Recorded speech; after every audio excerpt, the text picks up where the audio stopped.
Разлетались головы и туши, дрожь колотит немца за рекой. Это наша русская Катюша. Hello everyone, I am back with a new video with Soviet equipment and reenacting. So I will be going through a series of how to condition your boots, keep them nice and good, and then I'll teach you how to polish your boot with a rag, and then I will be wearing this and going through the snow and testing on how flexible they are and how much traction and grip I will have. So let's get this started. So right here we got the Sapogi boots. Here's an overview of it. I had this for a little while, a long time, about 6 months ago. I will get up closer so you guys can see. So right here is the grips, and if you guys can see, there's nails all along the grips on the outside of it to keep in the rubber onto the leather on the other side. If you guys can see, it goes rubber, leather, and then it's all leather. Except for this part right here. This part is not leather. This is actually fake leather. It's cloth with some weird coating on it. It's not actually leather. If you guys can see, there's a the company marking right here. It's KE. That is the company. And then you got the serial number going along here underneath the heel, or actually in front of the heel. I'm pretty sure that's the serial number. I've heard that these grips along here, these get wear down pretty fast. So within like a month type fast, if you're in action and running around and everything. I've only been using this for a week, and as you can see, it's been really worn down, and I'm pretty okay with that. But unfortunately these are originals and I couldn't find any reproductions, so yeah. Now if you look right here, there's some stitching right here. Now why is that? Well, if you look on the inside right here, you got a tag, which I will show you why you need this tag. So here's some writing in here that has some dates, I believe. I'm pretty sure this is from 1940, as you can see the white paint in there. I don't know much, but here's the inside of the boot. You guys probably can't see it. I'll tell you what it is. So basically what it is it's a leather sole being stapled together with the rubber underneath. I can't really remove it because it's kind of stapled and nailed on, and yeah, if I were to remove it, that'd be kind of ruining the boot. So yeah, so let's get on with taking care of this boot. So I'll do one boot because I've already taken care of the other boot. So here's what you'll need to do with this boot. So first things first, you'll want to wash it down completely with soap and water.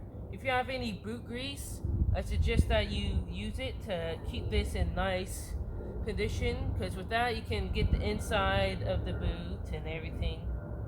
And with the boot grease, it's a reddish color, but unfortunately I couldn't find any boot grease. But I have found leather conditioner. I've been using this since I've got these boots.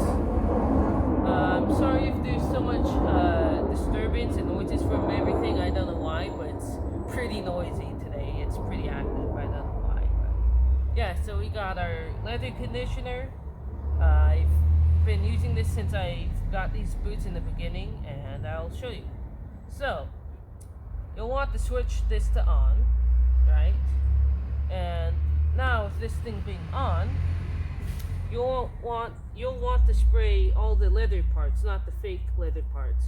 See, from here all the way to the knees is fake leather. You can feel it. But everything on the bottom, basically where your foot is actual leather. You can feel the differences. So yeah, what you want to do is get a good angle and start spraying it down. It should look whitish or something like that. These boots almost remind me of cowboy boots. Not really. But yeah, you want to spray it down like that.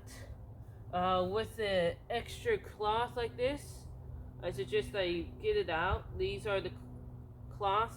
This is the cloth I'll be using to place this shoe polish on, or boot polish. And so what you want to do is spread that grease around. This should help condition your boot. Wiping the grease around. I suggest that if you have some time on your hands, you could spray the inside, but currently I do not have all that time. So yeah. So as you can tell, the boot has been greased up pretty nicely. Don't worry about all that extra grease on here, on the fake leather. That shouldn't affect it or damage it in any way. But yeah, once you got this thing nice and greased up, you'll want to grab your cloth once again, and you'll want to go over to your shoe polish. The one I have has a little screw right here. What you want to do is, is lift this up. Don't let it fling around like me. Yeah, with that open, you'll want to grab your rag and just grab a giant chunk of this. And once you grab your giant chunk, you'll want to wipe it off your boot like this. And usually when it's time to do your boot, you can actually see the leather sticking out. And why you may be seeing that? Well, usually it's from when you wear down and use this a lot, which is why you'll need shoe polish every once in a while. Because with the shoe polish or grease, this will help the leather stay conditioned. I'm pretty sure it helps with waterproofing and all that.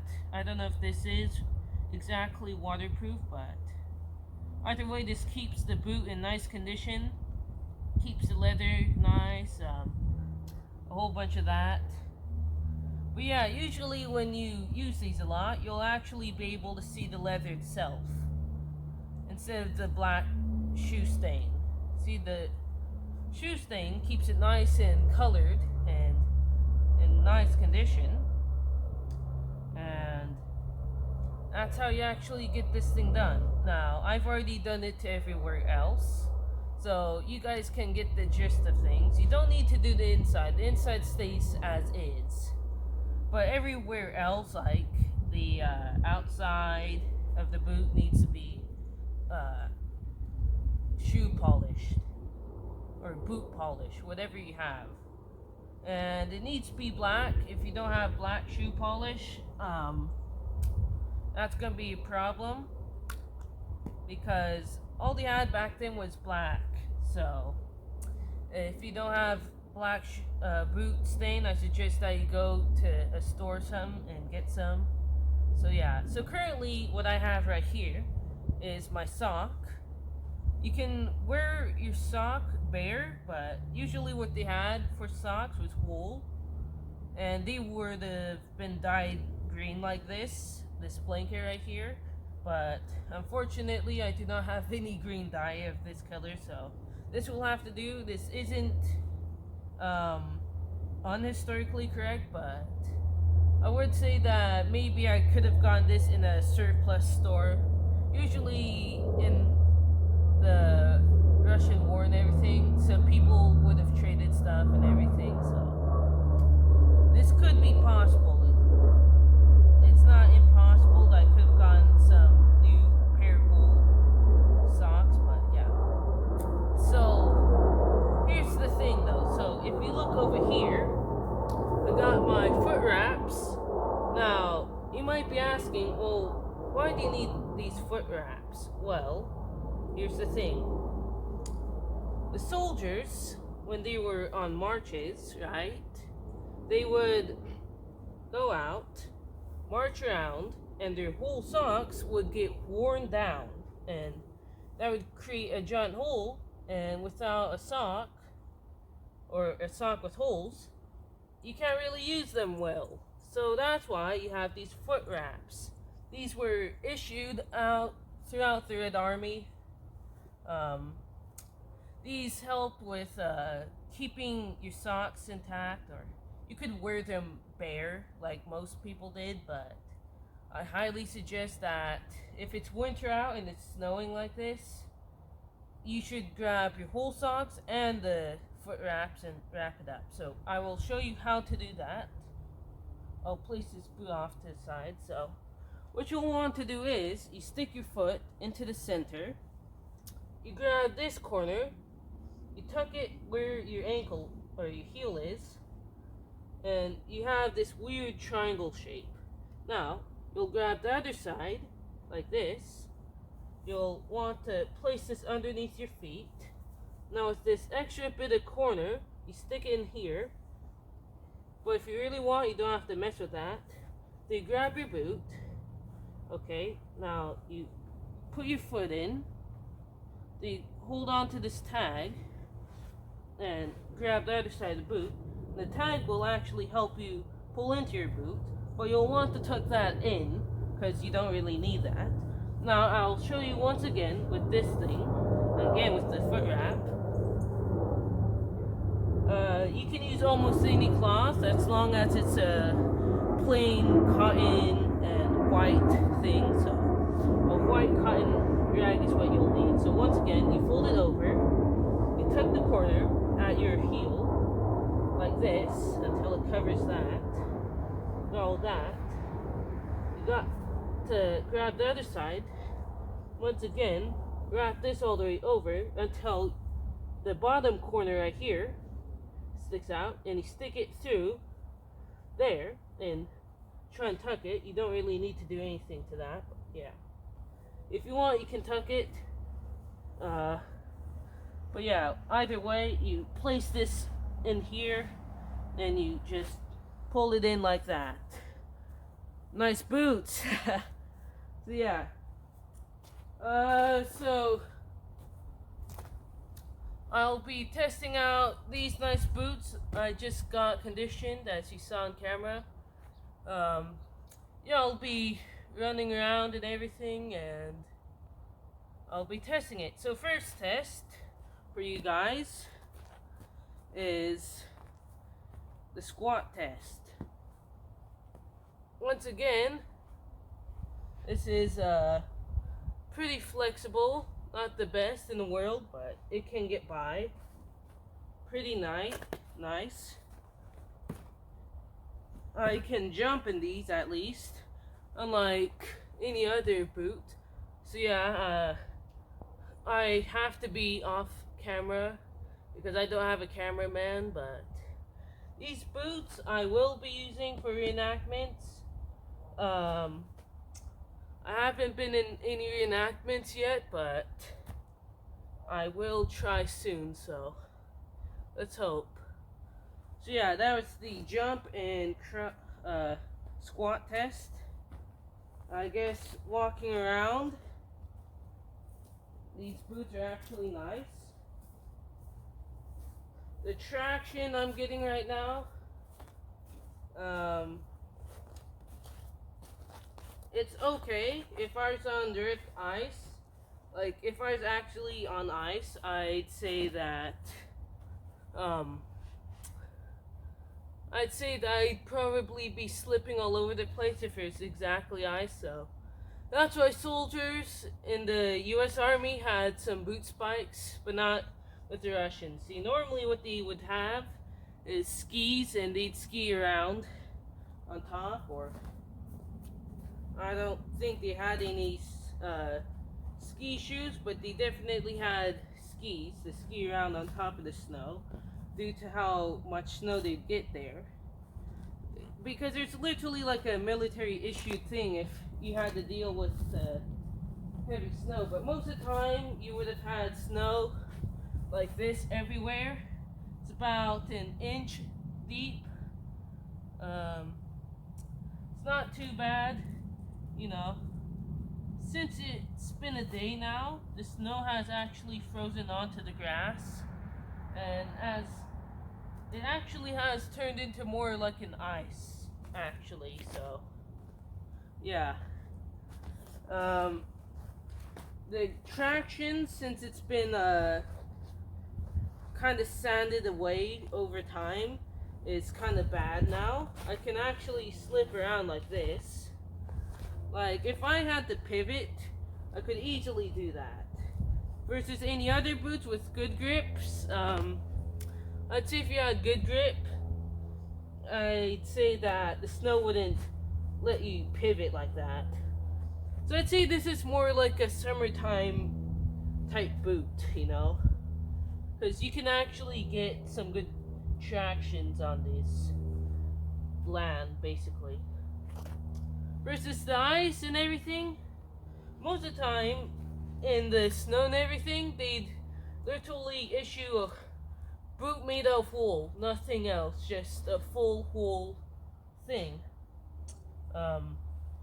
I will now go over the part about the boots and everything. So, this is the Sapogi boot. This is the 1940s or the World War II version. These boots have been around since, I believe, the Napoleonic Wars. They've been tweaking the boots till they've gotten pretty nice. Originally, in World War I, they were issued out, I believe, and what they do is the inside, they'd have to grab raw egg yolk and stick it all over the inside, which the soldiers really hated, or so I've read on the wiki and everything and through my research. I don't know if that's exactly true, but that's the online sources I've got. Because due to Google and everything, the online research stuff is pretty scarce. The information is kind of tucked away, so I have to kind of rediscover things, you know. So yeah, they'd have to grab raw egg yolk and place it on the inside of their boots, and they'd actually have like full leather boots. These aren't. This is like a weird cloth thing covered in some weird texture. So yeah, the soldiers, that, like with the weird egg yolk thing, that would just lower their morale. So eventually they just got some better materials and stuff, and with this new better World War II tech material stuff, they didn't have to use the egg yolk to protect the boot, which like always hires the morale and had them more happy and everything, instead of like having to disgustingly place that egg yolks on, which the inventor in the First World War, when he was making these boots, he knew that it was disgusting, he knew that sucked, and he mostly spent his time, you know, finding better tech and figuring out how to fix that problem. And so he made this weird rubberized coating on this, I believe. And that's why you can use leather conditioner or boot grease. If you had to be historically correct, I suggest that you use boot grease. This isn't really historically correct, but that's the only thing I got. It keeps this history alive. You can use this leather conditioner for all the leather things like your backpack, your ammo pouches, your leather belt. This isn't leather. I will get into that later, but I will make a video on how to take care of the ammo pouches soon, so I'll get on that topic pretty soon. Basically, what's happening with the Sapogi boot is that due to the leather shortage in the 1940s, I believe it's from 1941 to 1943 was the leather shortage. I do not know exactly the date, but I'm pretty sure it's in betweenish there. So yeah, they had the leather shortage. So to save leather and everything, they added this weird cloth type rubberized thing. So you didn't have to take care of the whole entire boot and build a whole entire leather thing for this, because think about how much leather this would take. And also it's faster to do this way, because with leather and everything, this would have been a cow once. If you think about it, like, this is like a 80-year-old cow skin right here. But to get that leather, you actually had to take care of the cow and wait for it to get old enough and big enough to skin. So leather was pretty scarce during the Second World War. And there's many types of boots you can get. If you have some, what is it? I want to say like foot wrap almost, but it's more like putty, I believe. But yeah, it's either way. It's basically like a putty. So I don't know what these boots are called. I almost bought them once online on eBay. But yeah, they're basically like normal boots. They only go up to your ankles. And most soldiers were issued boots like that, where it's only went up to your ankle. And what they did was is that they grabbed like I said, the weird wrappable putties, and they'd start from the ankle and wrap it up all the way till about here-ish, and that'd keep their legs and everything pretty nicely tucked and dry. I haven't bought those yet. Maybe I might buy them, maybe I won't, but yeah. I suggest that when you get these boots, get reproductions, because the originals are hard to get because they're all the way up in Russia or Ukraine, which are pretty far away from the US right here.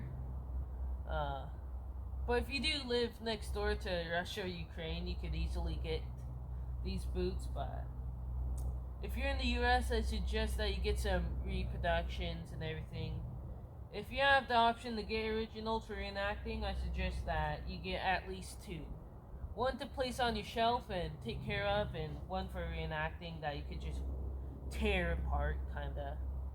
Which, unfortunately, these are my only pair of boots. I'm planning to get 2 pairs of these. I only got 1 pair, as you can see. This has been how to take care of your boots and what you need for reenacting and everything, and I hope this helped you on what you need and how to take care of these boots and so on and so forth. Hope you guys can help me with the YouTube analytics and everything. I am a new channel, so please hit the like button and subscribe. And anyways, I'm gonna end the video here and hope you guys liked it. Bye.